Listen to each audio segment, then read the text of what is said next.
Здравствуйте! Сегодня хочу поделиться с вами рецептом пшеничного хлеба на закваске с сыром фетой. Хлеб получился очень вкусный, мягкий, ароматный, на обед или ужин, а можно и просто так. Простой рецепт, но при одном условии. Нужно вывести закваску и, главное, подружиться с ней. Опара у меня уже готова. Созревала она ровно 8 часов при комнатной температуре примерно 22-23 градуса по Цельсию. Здесь у меня 30 грамм пшеничного стартера стопроцентной влажности. Это примерно 2 столовые ложки. 150 грамм белой пшеничной муки. Белая пшеничная мука – это мука пшеничная высшего или первого сорта. И 150 мл воды комнатной температуры. В большую миску выкладываем всю закваску опару. Добавляем 285 мл воды комнатной температуры, 15 грамм соли, 50 мл любого растительного масла, половину просеянной муки от общего объема, это 300 грамм. Перемешиваем смесь с помощью кулинарной лопатки до тех пор, пока не останется сухой муки. Выкладываем оставшуюся муку, это 300 грамм. Вымешиваем тесто до тех пор, пока оно не скатается в комок. Ну вот, когда все продукты соединились, в миске не осталось сухой муки, можно продолжать вымешивать тесто на рабочем столе. Выкладываю тесто на рабочий стол, немного присыпанный мукой, и начинаю замешивать тесто. Вымесить тесто нужно до однородности, гладкости. Тесто должно получиться мягким, но не очень липким. Совсем понемногу присыпаю тесто мукой, чтобы его не забить, и продолжаю замешивать. Тесто уже не так прилипает к столу, оно все еще липкое, но справиться с ним можно. Помесить его, как и любое другое тесто, нужно примерно минут 10. Вымешиваю тесто еще немного, видно, что оно уже получается однородным, гладким. Посмотрите, какое получилось тесто, к рукам уже не липнет, но остается мягким. Тесто готово, немного его округляем.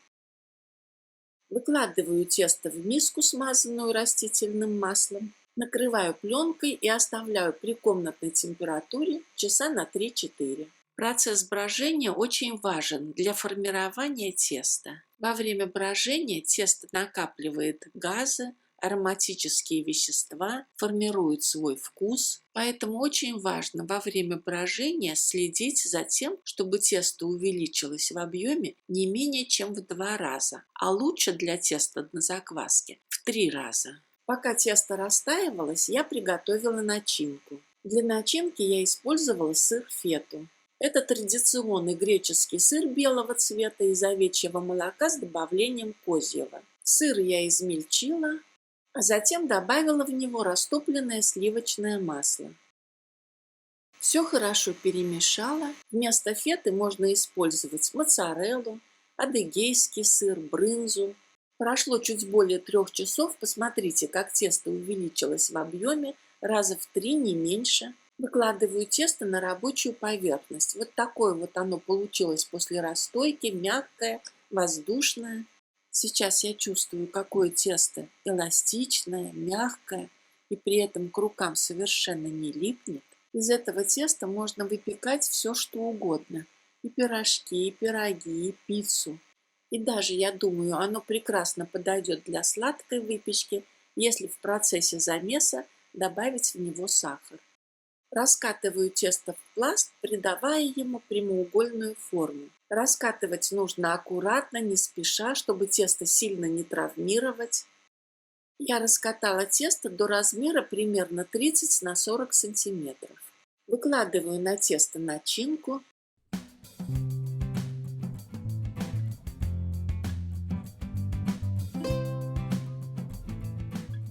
Начинку равномерно распределяю по тесту. После того, как всю начинку распределю по тесту, тесто нужно будет нарезать на небольшие полоски шириной примерно 2-3 сантиметра.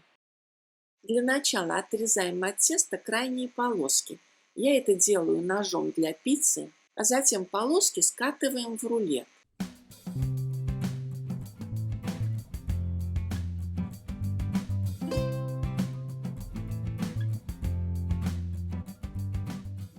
такая получилась начальная заготовка нашего будущего хлеба. Выкладываю эту заготовку в середину круглой формы для выпечки, покрытую пергаментом. Остальные полоски присоединяем к предыдущим полоскам, как бы в продолжении рулета.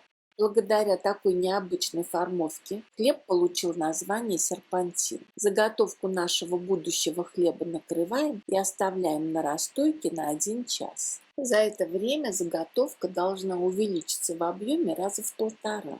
Для смазки хлеба использую яичный желток, смешанный с небольшим количеством воды, из расчета 1 желток плюс 1 столовая ложка воды. Хлеб с желтковой смесью нужно смазывать аккуратно, чтобы не посадить тесто. Сейчас уже включу духовку для разогрева. Температура 180 градусов по Цельсию. Духовка разогревается у меня минут 20 до нужной температуры. И за это время успеет подсохнуть смазка на хлебе. Пока смазка не подсохла, я присыпаю хлеб кунжутом, можно белым, можно черным, какой у вас есть дома. Ну и сразу же буду отправлять хлеб в духовку на выпечку. В моей духовке хлеб выпекался 45 минут при температуре 180 градусов по Цельсию. Режим выпечки вверх-вниз, без конвекции. Процесс выпечки я всегда контролирую. Хлеб готов, когда он хорошо подрумянится со всех сторон. Выпеченный хлеб я всегда остужаю на решетке, для того, чтобы он остывал равномерно. Так как во время остывания процесс созревания хлеба продолжается, ну и, конечно, остывший хлеб будет гораздо вкуснее, если он будет остывать вот таким способом.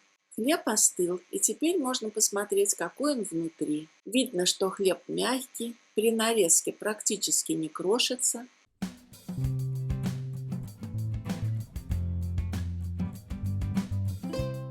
Вот такая у мякиша хлеба структура. Воздушная, среднепористая. Хлеб выглядит аппетитно, при этом очень ароматный. Приготовьте хлеб по этому рецепту. Уверена, хлеб порадует вас своим вкусом, как порадовал нас. И вы ничуть не пожалеете о потраченном времени. Тем более, что большую часть времени во время процесса приготовления этого хлеба вы сможете заниматься своими делами. Готовьте с удовольствием и приятного вам аппетита! Понравился рецепт? Ставьте лайки, пишите комментарии, подписывайтесь на канал, если вы еще не подписаны. Всем удачи и хорошего настроения! И до встречи на моем канале!